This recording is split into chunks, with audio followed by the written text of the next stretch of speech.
अभी अभी आपने देखा होगा कि प्रधानमंत्री ने बयान दिया था कि हिंदुस्तान के कई मेरे जैन मित्र हैं जो इस गाय काटने के व्यापार में लगे हुए हैं, क्योंकि हर हिंदू के घर में गाय है, हर हिंदू गाय की पूजा करता है। अभी ये बनिए गाय काटने कत्ल खाने बनियों के हैं और ये गाय माता खून बेच करके, उनका मांस बेच करके करोड़ों रुपये कमा करके वही पैसा सरकार में डोनेशन झूठे हैं, हमें तंग करते हैं, बदनाम करते हैं समाज के अंदर। ये विनाश जो हो रहा है वो ये प्रकृति का देन नहीं है, हिंदुस्तान के सौदागर महाजन बनियों की देन है। इसको कहीं ना कहीं बैन कर दिया गया, सरकार इस पर कार्रवाई नहीं कर रही है। हिंदुस्तान के अंदर बनियों का डाला नमक पड़ता है। लगातार आप लोगों पर कार्रवाई होती है, आप लोग जेल चले जाते हैं इस तरह का बयानबाजी करके, लेकिन फिर भी आप लोग मानते ही नहीं। जो करोड़ों लोग हैं तो क्या उनको बचाने के लिए अगर हमारी आहुति भी लग जाए तो हमें कोई फर्क नहीं पड़ता। अगर यदि ये जांच कर ले तो इन सारी दुनिया का दुख मिट जाए।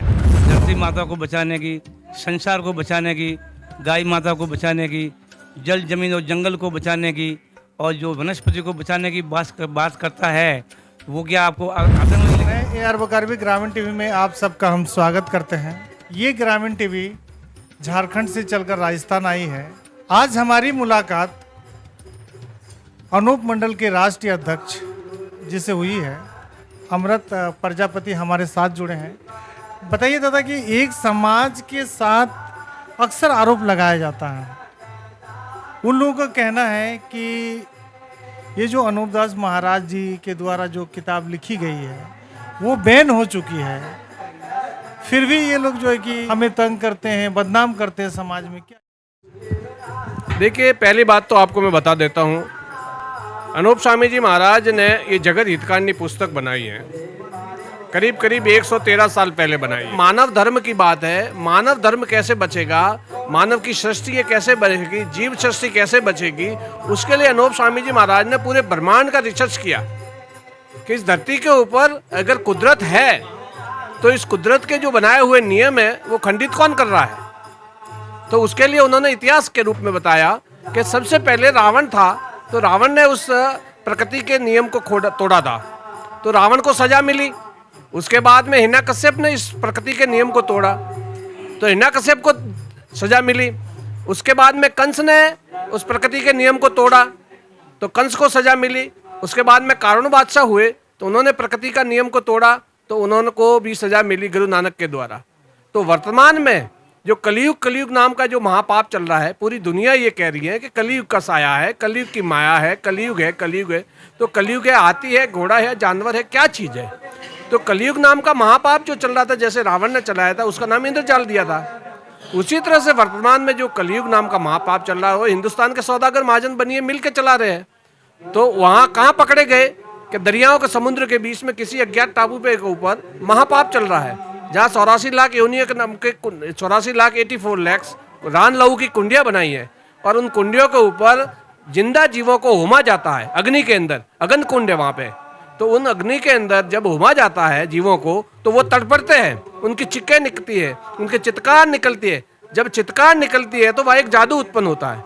जब जादू उत्पन्न होता है तो वो पूरे सृष्टि के अंदर हवा के कणों के साथ में पहुँचता है। उससे पूरी सृष्टि के अंदर ये विनाश जो हो रहा है वो ये प्रकृति का देन नहीं है, हिंदुस्तान के सौदागर महाजन बनियों की देन है। वो उस महापाप को पकड़ा, पहले के पाप को शनिचर ने पकड़ा था और वर्तमान में पाप को पकड़ा है श्री अनूप स्वामी जी महाराज ने। और अनूप स्वामी जी महाराज ने दुनिया को बचाने के लिए किताब लिखी है। ये बिल्कुल हम किताब को छपवाते हैं, वितरित करते हैं, इसका प्रचार करते हैं राजस्थान के अंदर। आप हम देख चुके हैं, आपके सामने हमने ये पूरा जो विमोचन दिया है और पूरी गाइडलाइन दी है, तो जगत हितकारिणी के आधार पे। और आज भी हम सरकार को ये जगत हितकारिणी भेंट करते हैं और जगत हितकारिणी के माध्यम से हम बात कर रहे हैं, छड़े चौक बात करते हैं, गली गलियारे में बात करते हैं, तो बैन की कहाँ बात ही है। चलिए, सिरोही में आप लोग 14 साल से धरना पर बैठे हैं, दिल्ली में राष्ट्रपति को भी मेमोरेंडम देते हैं, ज्ञापन सौंपते हैं, जगह जगह DC कलेक्टर को देते हैं, लेकिन अब तक क्या ऐसा मनी कौन सी बात सामने आ रही है कि सरकार इस पर कार्रवाई नहीं कर रही है। देखिए, चोर कब चाहेगा कि उसकी चोरी उजागर होवे? चोर कभी नहीं चाहेगा कि वो उजागर होवे। चोर तो चोर कह रहे सरकार को कि बनिए सरकार, अभी जो वर्तमान सरकार जो भी है सरकार है, वो सरकार बनियों के दबाव में काम कर रही है।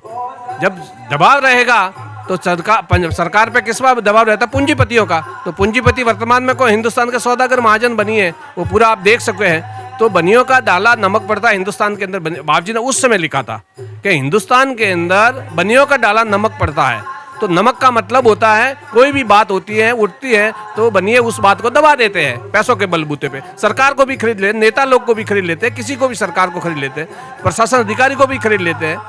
तो बात हमारी कहाँ जाएगी? ऐसा कोई विरला होगा जो इस बात को, इस धरती माता की पुकार को सुनेगा। वही जैसे आप जैसे पत्रकार को, नीडेड पत्रकार होगा, वो इस बात को विश्व मंच पे ले जाएगा। हमारी बात तो देखिए, सरकार सुने कि नहीं सुने, लेकिन हमको तो सुनाना है देश को और दुनिया को। ये बात कैसे भी करके दुनिया तक पहुंचाना है हमारी बात। विश्व लगातार आप लोगों पर कार्रवाई होती है, आप लोग जेल चले जाते हैं इस तरह का बयानबाजी करके, लेकिन फिर भी आप लोग मानते ही नहीं। बिल्कुल नहीं साहब, क्योंकि हमारा ये जीवन उसके लगा हुआ है ना, धरती माता को बचाना, जीव मात्र को बचाना, ये हमने परम कर्तव्य लिया है।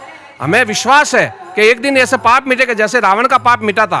तो उस जमाने के 18 पदम फौज चढ़ी थी पाप, राक्षसी पाप को मिटाने के लिए। तो वर्तमान में जो करोड़ों लोग हैं, तो क्या उनको बचाने के लिए अगर हमारी आहुति भी लग जाए तो हमें कोई फर्क नहीं पड़ता है। सरकार आप लोगों की बात को नहीं सुन रही है, आगे क्या कार्रवाई करेंगे आप लोग? आगे हम यही काम करेंगे, जैसे आप जैसे नीडर मीडिया है उसके माध्यम से पूरे विश्व मंच तक इस बात को पहुंचाने की कोशिश करेंगे। कुछ अफसर, कुछ नेता, कुछ बुद्धिजीवी वर्गों के द्वारा ये कहा जाता है कि ये अंधविश्वास है, ये झूठे लोग। देखिए, कहने को तो सब कुछ हो जाता है, कहने से कुछ नहीं होता ना। उसके लिए कोशिश करनी पड़ती है, पृष्ठभूमि पे जाना पड़ता है, प्रैक्टिकल पे बात जाना पड़ता है कि इस बात में अगर सच्चाई है तो सच्चाई सब वेदों के आधार पे तो होनी चाहिए। आगे भी उनकी जांच हुई थी। रावण का जो राक्षसी वेद का टिप्पणी चलाया थे, जो झूठे वेद चलाए थे रावण ने, तो उसकी जांच हुई थी सब शनिचर के कहने से। तो आज वर्तमान में अनूप स्वामी जी महाराज ने ये बात उठाई है, तो इनके राक्षसी वेद के टिप्पणियों के, इन जैनियों के जो किताब है उसकी भी जांच होनी चाहिए। तब आपको मालूम पड़े। उनका जैन भूगोल उठा के देखिए, अपना भूगोल सच्चा है तो वो इस बात से, जो वर्तमान में अपना भूगोल है उस बात का खंडन करता है, वो सारी अलग बात बताता है। तो वो जहाँ मेरू पर्वत का वर्णन करता है, तो मेरू पर्वत कहाँ है? ये जैनम जैती का नारा लगाते हैं कि जैनम जैती शास्त्रम हमारा। तो यार माई का लाल, कोई तो पूछो कि इनका जैनम जैती शास्त्रम चलता कहाँ है? कोई तो पूछना चाहिए ना। आप मीडिया है तो मीडिया वालों को तो पूछना चाहिए। बिल्कुल पूछेंगे, आप बोलिए कि भाई यहाँ वर्तमान में हिंदुस्तान में तो बीजेपी की सरकार है, तो ये जैनम जैती कहाँ चल रहा है, उसका तो हमें अता पता बताइए। तो हम बताते हैं कि उनके माध्यम से, आपके माध्यम से हम ये बताना चाहते हैं कि हिंदुस्तान, जो दुनिया हमारी कहती है कि मरते जब सड़क में जाता है, कहते हैं ना कि उसका सड़क में जाना है, ये मरेगा तब सड़क में जाएगा। तो सड़क तो किसी ने देखा नहीं है। तो हिंदुस्तान के बनिए जहाँ पाप कर रहे, उस जगह का नाम है मेरू पर्वत, जम्बूद्वीप, महाविद्य क्षेत्र, अष्टापद तीर्थ, सिद्धशिला, यमपुरी और 14 राजलोक। वो जैनों के किताब के अंदर पूरा उसका वर्णन दिया है, पूरा मेरू पर्वत का वर्णन दिया है, किस खंड में कौन सा पाप चल रहा है, कितनी हवन कुंड बनाए हैं, किस नरक के अंदर कितने नरकाकार है, वो सारा का सारा उसके अंदर वर्णन दिया है। तो क्या आप उसकी तलाश नहीं कर सकते? बिल्कुल तलाश कर सकते हैं, क्यों नहीं तलाश कर सकते? आज का जनरेशन ये कहता है कि ये क्या बात हो रही है, ऐसा नहीं हो सकता है। और क्या मैसेज रहेगा आपकी तरफ से? ये 165वां जन्मदिन है। ये जो हमारा जो भाई आश्रम है सिरोही का, ये अनूप दास जी की मौजूदगी का है।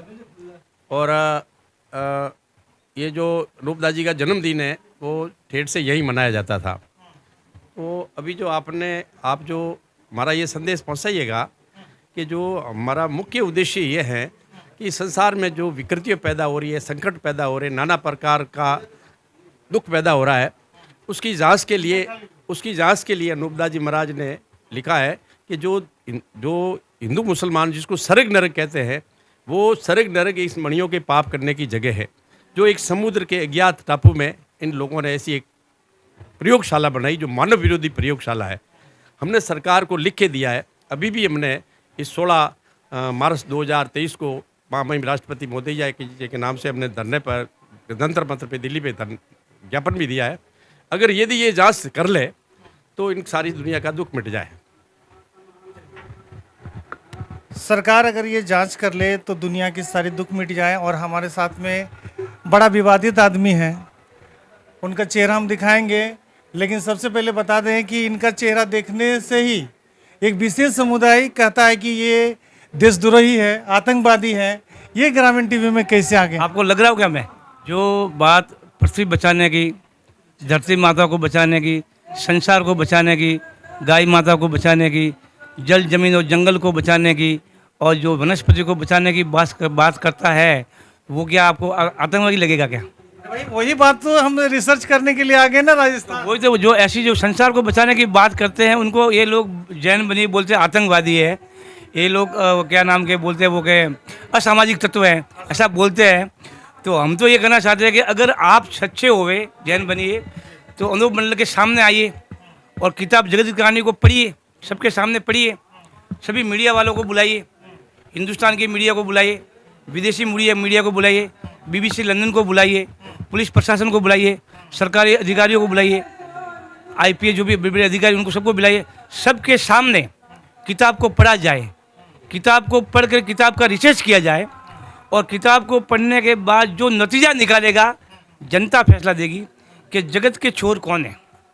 जो जगत के अंदर बाप से पहले बेटा मरता है, कच्ची उम्र में लोग मरते हैं, अतिवृष्टि होती है, अनावृष्टि होती है, भूकंप आता है, सूर्य ग्रहण होते हैं, चंद्र ग्रहण होते हैं, ये नाना कोरोना जैसी बीमारियाँ आती है, ये ईश्वर की देन नहीं है, क्योंकि ईश्वर तो बहुत बड़ा रहम दिल वाला है। अनूप दास जी महाराज ने किताब जगत कहानी के अंदर लिखा हुआ है कि दुनिया में जगत की हित करने का बात करते ही तो किसी का सर जल जाता है। तो जगत की कहानी यही तो दुनिया को बचाएगी ना, दुनिया को बचाने वाली किताब यही है। उसके अलावा दुनिया में संसार में कोई ऐसी चीज़ नहीं कि संसार को बचा सके। बोलिए बोलिए क्या बोल। ये बिल्कुल लंका से आए हुए हैं। हाँ, लंका से आए हुए। रामचंद्र जी महाराज जब लंका में चढ़ाई किया तो कुछ लोग बच गए थे, रामचंद्र जी को धोखा दे करके हिंदुस्तान में आए। रावण मारियो राम जद दुष्ट आया देश। क्या हम बाप जी ने भजनों में भी लिखा है कि रावण मारियो राम जी दुष्ट आया देश, जाल जग पर जाल जादू फेरियो, पाप रे प्रवेश। पाप से पूरे जगत के ऊपर जाल घुमा दिया, सबको गुमराह कर दिया और गुमराह करते करते यहाँ तक तो आ गए और इनको पूरे विश्व के ऊपर शासन का, हिंदुस्तान ने पूरे विश्व के ऊपर जैनम जैति शासनम करना है, इसलिए गुमराह किया जा रहा है। हिंदू मुसलमानों को आपस में लड़ाया जा रहा है। आप लड़ते रहो और ये जैसे मर जाएंगे सारे कट कट के आपस में, जब हम हमारा राज है 3/4 के लोगों को इनको मारने का है और 1 हिस्से के लोगों को इनको शासन करना है, आपको गुलाम बनाना। आप गुलाम अगर बनना चाहते हैं तो उनकी बात में आइए, उनको विश्वास कीजिए। ये बनिए हिंदू नहीं है, इन्होंने दुनिया में पहले से बातें चला दी है कि हम राजाओं की कौम में से निकले। मुसलमानों से ये कहते हैं कि आगे छा और पीछे बादशाह, ये अपने मतलब से खाली इनको बचने के लिए हिंदुओं का एक सहारा लेते हैं, उनकी वोट लेते हैं। बाकी बिल्कुल हिंदू नहीं है, इनका नंगा पंथ है। आज हमारी बहन बेटियां रोड पे घूमती है, बाजार में जाती है तो इनके साधु जो नंगे आते हैं तो बड़ी शर्म की बात है। ये हमारे देश में ऐसी कौन सी विडम्बना की जो नंगे लोग घूम रहे हैं, ये बिल्कुल बंद होना चाहिए। हाँ, उनकी संख्या ज़्यादा है, वहाँ लोग साफ कहते हैं कि इनका हिंदू से कोई वास्ता नहीं, देवी देवता से उनकी कोई वास्ता नहीं है। वो हिंदू का शोषण करते हैं, वक्त मिलने पर हिंदू मुस्लिम को लड़ाते हैं और देश में राज करते हैं, देश के धन को लूटने का काम करते हैं। ये मेरा कथन नहीं है, हमारे राष्ट्रीय अध्यक्ष अमृतलाल जी का कथन है। तो आप लोग समझ जाइए, सुधर जाइए और ऐसे छल कपटियों से दूर रहिए। फिलहाल आप लोग का छोटा भाई का ये रिपोर्ट कैसा लगा? जी जी, अंत में बोलिए। आज जो देश के अंदर जितने भी गायों के कत्ल खाने चल रहे हैं ना, वो सब हिंदुस्तान के जैन बनियों के हैं। हिंदू कोई गाय नहीं काटता है, हिंदू धर्म में गाय माता की पूजा होती है। जितने भी गाय गौशाला खोलते, बनिए खोलते, हिंदुओं के हर हिंदू के घर में गाय है, हर हिंदू गाय की पूजा करता है। बाकी ये बनिए गाय काटने कत्ल खाने बनियों के हैं और ये गाय माता खून बेच करके, उनका मांस बेच करके करोड़ों रुपये कमा करके वही पैसा सरकार में डोनेशन देते। जब चुनाव आता है ना तो सरकार को करोड़ों रुपये का डोनेशन दे करके सरकार के अंदर अपना हुक्म चलाते हैं और जो बनिए चाहते हैं वही सरकार बनती है। इसलिए हमारे अनूप मंडल की बात को कोई भी गवर्नमेंट नहीं सुनने का कारण यही है कि बनियों के नीचे दबे हुए हैं, कि बनियों के पैसों के आगे सब सरकार झुकती है। अगर कोई भी सरकार अगर हमारी अनूप मंडल की बात को मान लेवे तो बनिए रातों रात उसके MLA MP को खरीद करके उस सरकार को गिरा देते हैं। इसलिए सरकार दबी हुई है। सरकार इन बनियों को अच्छी तरह जानती है। नेता मुख्यमंत्री जाते हैं, प्रधानमंत्री सब जाते हैं। अभी अभी आपने देखा होगा कि प्रधानमंत्री ने बयान दिया था कि हिंदुस्तान के कई मेरे जैन मित्र हैं जो इस गाय काटने के व्यापार में लगे हुए हैं, पर उनकी मजबूरियां है कि अगर हमने इन बनियों के खिलाफ कोई एक्शन लिया तो हमारी सरकार को गिरवा देंगे। इसलिए वो बेचारे इनके आगे दबे हुए हैं, नंगों के आगे सर झुकाते हैं। एक कैसी विडम्बना है कि हमारा देश का प्रधानमंत्री, राष्ट्रपति इन नंगों के आगे अपना सर झुकाते हैं और हिंदू के साधु जो चोला पहन के बैठे, भगवा पहन के बैठे, उनके आगे तो हाथ मिलाने को तैयार नहीं होते। और जैन बनियों के नंगे साधुओं के आगे अपना सर झुकाते हैं, उनकी मजबूरी उनको मजबूर करते हैं, क्योंकि अगर सरकार तुमको चलानी है तो हमारे आगे झुकना पड़ेगा। इस तरह से बनियों ने देश के ऊपर कब्जा कर लिया। तो अभी हमारे राष्ट्रीय अध्यक्ष ने बताया कि जयती जन्म शासन का नाम लगाते हैं, इनका शासन कहाँ पे है, इनका पता लगाइए। हिंदुस्तान की जनता क्यों नहीं सोचती कि आज देश के अंदर बीजेपी का शासन चल रहा है, तो ये बनियों का शासन कहाँ चल रहा है, उस बात का पता लगाए कि जयती जन्म शासन का नाम लगाते हैं, उसको सोचना पड़ेगा। नहीं सोचोगे तो आने वाले समय में ये बनिए हिंदुस्तान के अंदर जो हमारी हिंदू मुसलमान की औलाद है, इस जमीन के ऊपर जिंदा नहीं रहने देंगे और बेबात के